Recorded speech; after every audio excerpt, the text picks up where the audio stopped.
व्रत की त्रिज्या थी और हम इसको एक दोनों तरफ से नापे। वो रस्सी ले आओ, रस्सी का किनारा। हाँ बस बाब गलत को भाव नहीं है तो चलो सुमित पकड़ो इसको, इसको पकड़ो। चलिए ये वाला हिस्सा आप इसको पकड़िए इधर।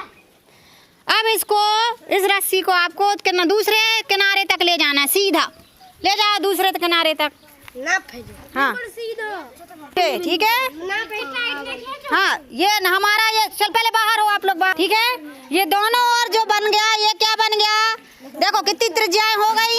ये केंद्र है, केंद्र से यहाँ तक एक त्रिज्या और यहाँ कितनी हो गई दूसरी त्रिज्या, दो त्रिज्याएं हो गई ना। कितनी त्रिज्याएं हो गई, दो।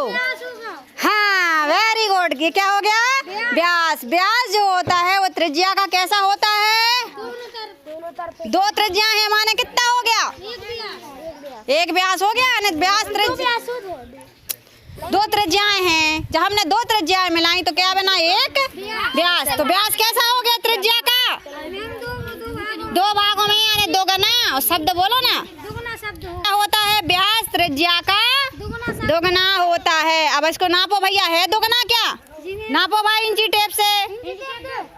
हम अपने वो 55 सेंटीमीटर त्रिज्या थी हमारी।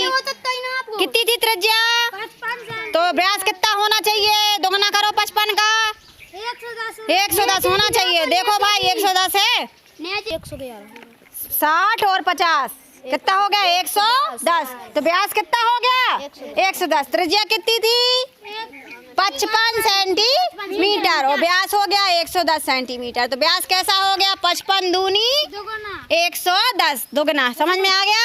तो इस प्रकार से हमने पता कर लिया कि जो व्यास होता है वो त्रिज्या का दोगुना होता है। अच्छा ये बताओ, ये व्यास तो बिल्कुल बीचों बीच बन रहा है, और बन सकते हैं ऐसे व्यास क्या, जैसे ऐसे में बना, ऐसे आड़े में बना दो, बन जाएगा। बनाओ बनाओ।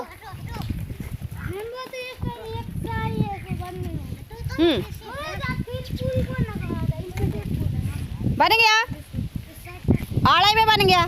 क्या ये भी 110 है, आड़े में भी देखो जरा भाई। हाँ 50 कितना हो गया, 55 110 तो हो गया, उतना ही है। हमने जगह बदल दी। अब क्या ऐसे में और तिरछे में व्यास बन जाएगा।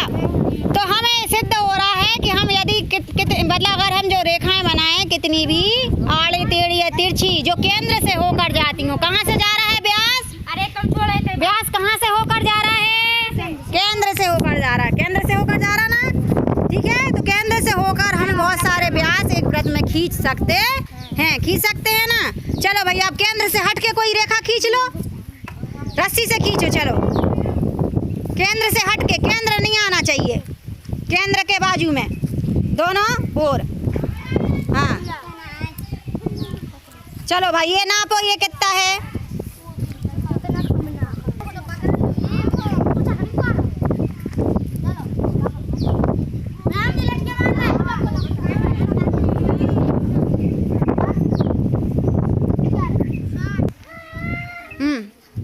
नाप लिया। कितना है भाई, कितना है भाई, कितना है, 48। 60 और 48 जोड़ लो कितने हो, कितना हुआ 108। तो व्यास से कैसा हो गया, ये कम हो गया। चलो और किनार पे एक रेखा बना लो, वही उसी के आगे बना लो ना। एक बन गई रेखा ये,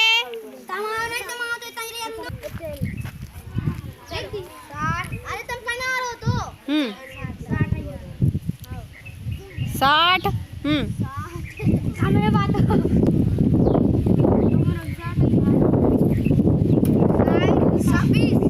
80 सेंटीमीटर हो गई। कितनी हो गई, 80। मतलब हम केंद्र से जो रेखा हमारी खींची थी कि जो केंद्र पे हमने जो व्यास की रेखा खींची थी उसके आजू बाजू यदि हम रेखाएं बना रहे हैं तो उनकी लंबाई क्या होती जा रही है, कम।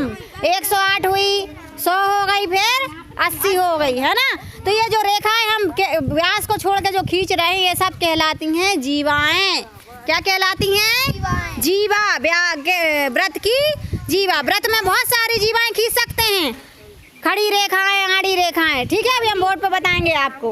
और जो व्रत का जो व्यास होता व्रत की सबसे बड़ी जीवा होती है। इसके आजू बाजू यदि हम रेखाएं खींच रहे हैं तो क्या हो रहा है, उनका मान कैसा होता जा रहा है, कम। ठीक है, कम हो रहा ना। आगे सबको समझ में व्रत के बारे में अब कक्षा में बताना है सबको। ठीक, क्या क्या सीख लिए बारे में बताओ सब लोग मिलके। क्या बनाया आज हमने, व्रत बनाया। व्रत में बीचों बीच हमने खील ठोकी थी, वो क्या है व्रत का केंद्र। फिर जो रस्सी से हम, रस्सी है जो हम जिससे रेखा गोला बना रहा है, घेरा बना रहा है, वो क्या है, क्या है वो व्रत की त्रिज्या। और क्या सीखा, हाँ व्रत की परिधि सीखी, नापना सीखा व्रत की परिधि को। और क्या सीखा, और क्या सीखा, व्रत की परिधि हो गई। परिधि के बाद क्या नापा था हमने, त्रिज्या नापी थी, वो तो पहले नाप ली थी। और क्या नापा था, व्यास। क्या नापा, व्यास। हमें क्या पता, व्रत पता चला, व्रत का जो व्यास होता है वो सबसे बड़ी जीवा है। और क्या नापी थी हमने आजू बाजू, क्या नापी थी, व्रत की जीवाएं। और हमने क्या देखा कि दोनों तरफ उनका मान कम होता जा रहा है। ठीक है, तो व्रत सीख गए सब लोग। व्रत की परिभाषा क्या बताई हमने, क्या आई समझ में, किसी केंद्र के, तो बताओ व्रत किसे कहते हैं, हाँ गोल घेरे को कहते हैं। लेकिन अभी हमने क्या किया, एक निश्चित बिंदु के लेकर, हाँ उसके चारों ओर गोल घेरा बनाए, जो क्या कहलाता है व्रत। ठीक है।